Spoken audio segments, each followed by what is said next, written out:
राजू एक गरीब युवक था जो मेहनत मजदूरी करके अपना जीवन यापन करता था। उस साल दीपावली की रात वह गांव से वापस अपने घर लौट रहा था। आसमान में घने बादल छाए हुए थे और ठंडी हवा चल रही थी। कोहरा इतना घना था कि रास्ता ढूंढना मुश्किल हो रहा था। रास्ता भटकते हुए वह एक अनजान पगडंडी पर चला गया। चलते चलते उसकी नज़र एक पुरानी खंडहर जैसी हवेली पर पड़ी, जिसके भीतर से हल्की रोशनी झांक रही थी। थके हारे राजू ने सोचा कि थोड़ी देर के लिए आराम कर ले। जब वह हवेली के दरवाजे पर पहुंचा तो दरवाजा अपने आप खुल गया। अंदर एक वृद्ध महिला बैठी थी जो उसे देखकर मुस्कुराई और कहा, आओ बेटा, तुम बहुत थके लग रहे हो, भोजन कर लो। राजू को विश्वास नहीं हो रहा था, लेकिन उसकी भूख ने उसे वहां रुकने पर मजबूर कर दिया।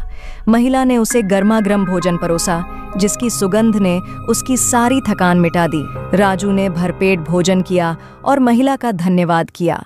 जैसे ही वह बाहर निकला और पीछे मुड़कर देखा, हवेली अचानक गायब हो गई। उसके सामने केवल एक खाली मैदान था। राजू हैरान परेशान घबराते हुए गांव वापस पहुंचा। उसने गांव वालों को पूरी घटना बताई। सुनकर गांव के बुजुर्गों ने उसे बताया कि वह हवेली तो सालों पहले जलकर राख हो गई थी और उसके बाद से किसी ने वहां कोई रोशनी नहीं देखी। राजू के मन में सवाल उठने लगे, आखिर वह वृद्ध महिला कौन थी? क्या वह सचमुच कोई इंसान थी या किसी अदृश्य शक्ति ने उसकी मदद की?